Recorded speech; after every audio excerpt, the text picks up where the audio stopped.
My boss's entitled daughter thought she could treat me like her personal servant just because her mommy owned the building. She thought she was untouchable, the ultimate golden child who could break every law in the book while I cleaned up her mess.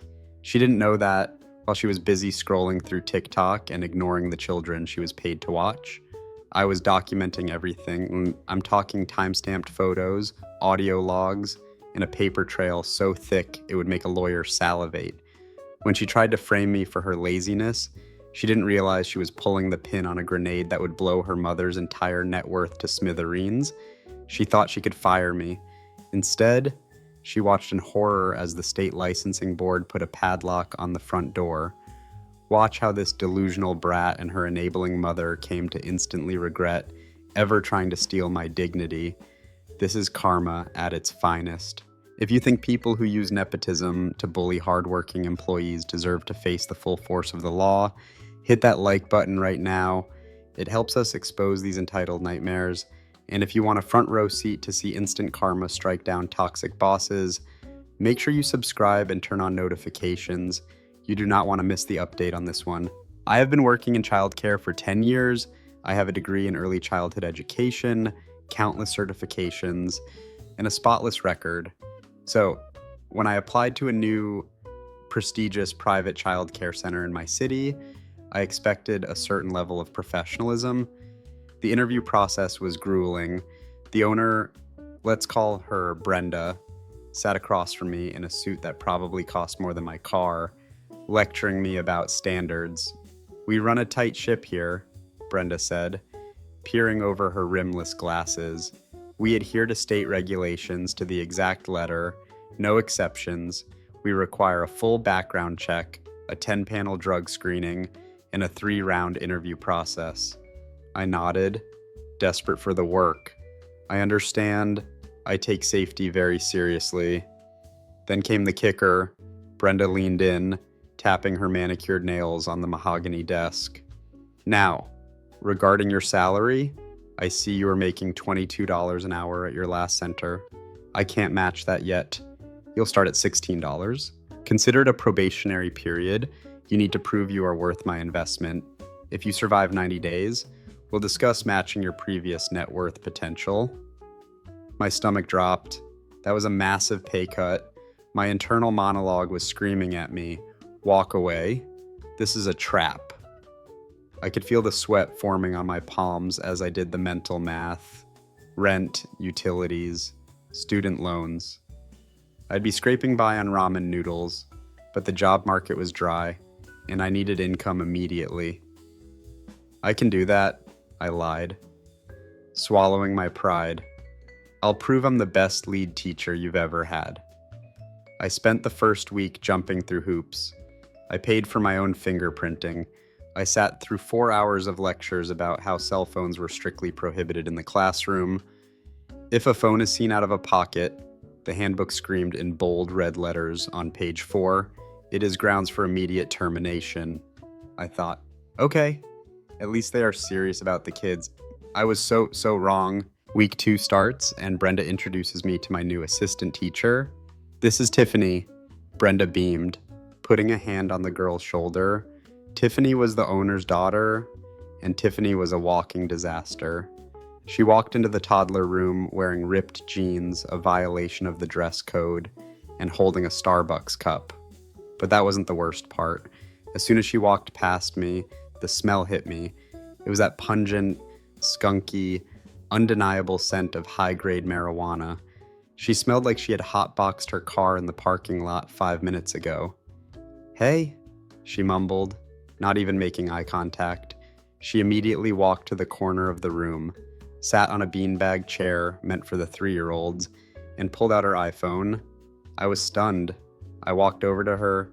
"Hey, Tiffany, just a heads up, the state inspectors are really strict about phones. Plus, Brenda said," Tiffany looked up, popping a frantic AirPod out of her ear. "Ugh, chill, my mom owns the place, it's fine." And then she put the earbud back in. For 8 hours, I ran that classroom alone. I changed 20 diapers. I led circle time. I managed the lunch chaos. I mediated toddler fights. I was sweating, exhausted, and running on adrenaline. Meanwhile, Tiffany was on FaceTime, loudly. "No way he said that," she shrieked, laughing while a child 2 feet away from her was trying to show her a drawing. She ignored the kid completely. The other teachers would walk by the door, look at Tiffany on her phone, roll their eyes, and scurry away. No one dared say a word. She was the golden child. If you crossed her, you crossed the owner.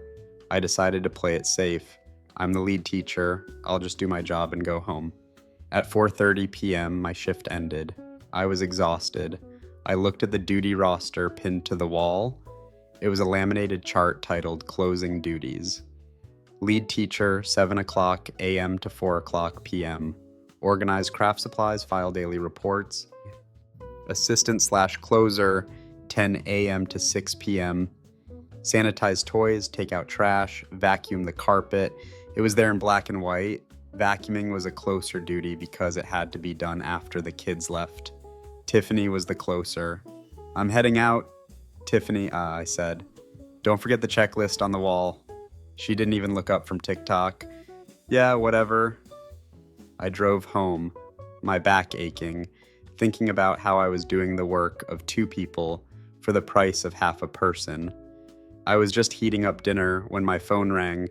It was Brenda. "Hello." "OP?" Brenda's voice was ice cold. "I am extremely disappointed in you." My heart started racing. What happened is a child hurt. You left the classroom in a state of filth," she snapped. "Tiffany just called me. She said you refused to vacuum the rug before you left. She's having to stay late to clean up your mess."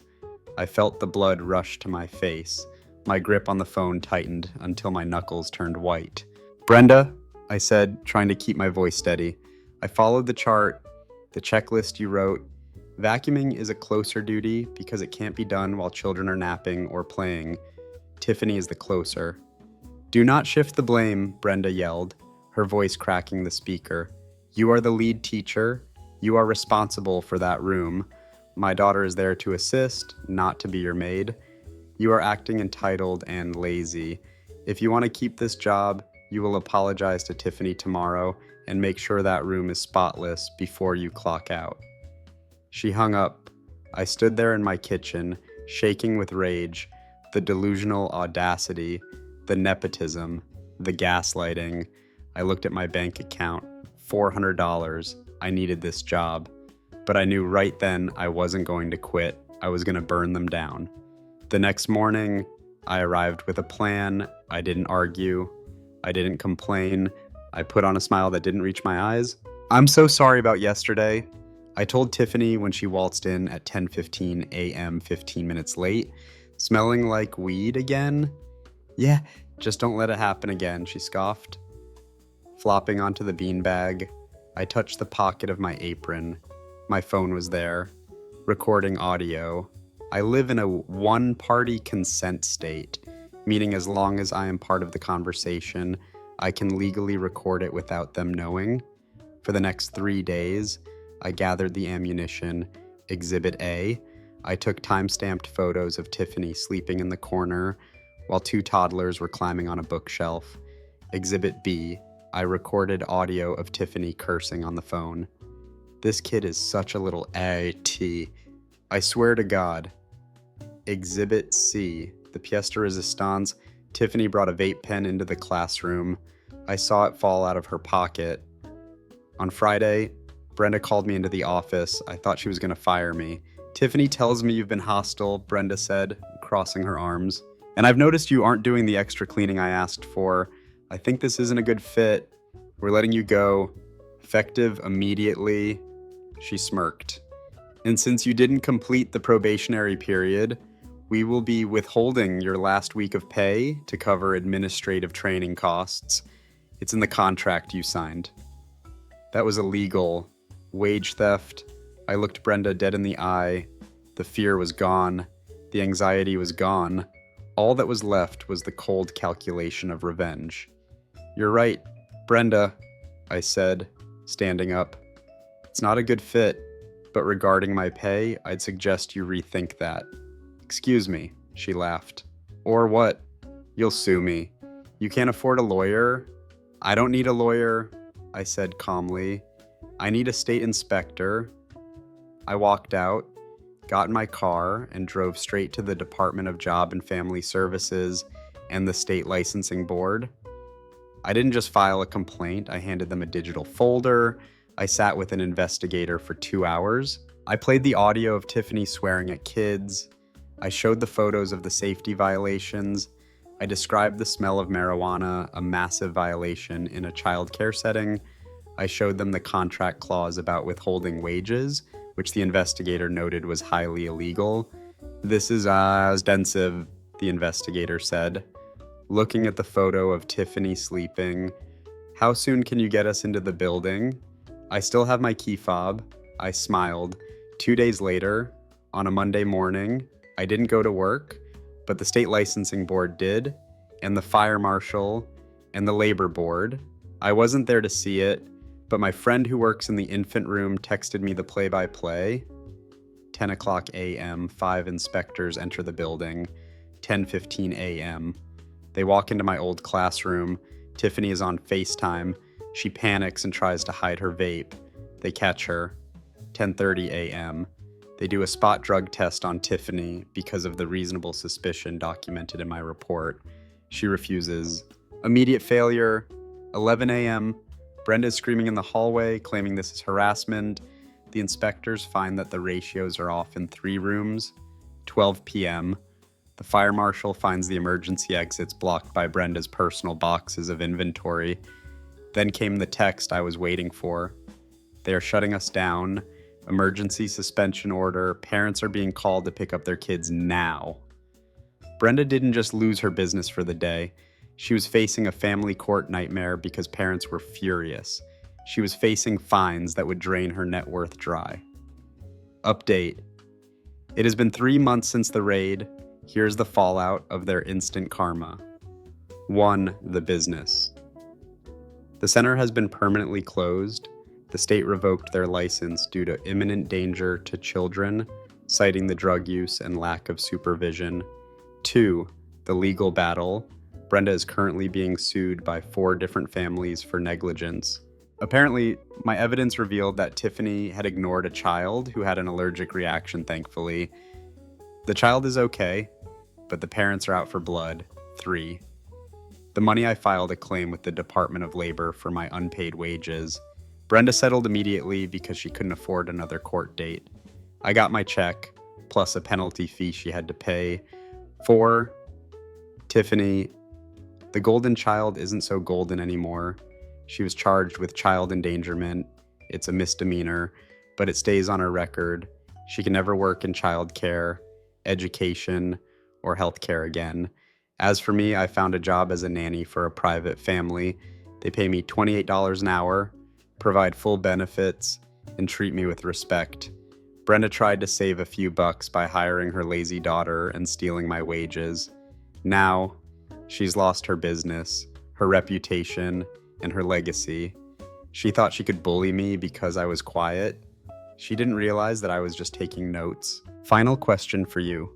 What would you have done if you were in my shoes? Would you have reported them sooner? Or did I wait for the perfect moment? Let me know in the comments below. And if you enjoyed seeing this entitled family get what they deserved, please subscribe to the channel. We post new stories of revenge and justice every single day. Thanks for watching.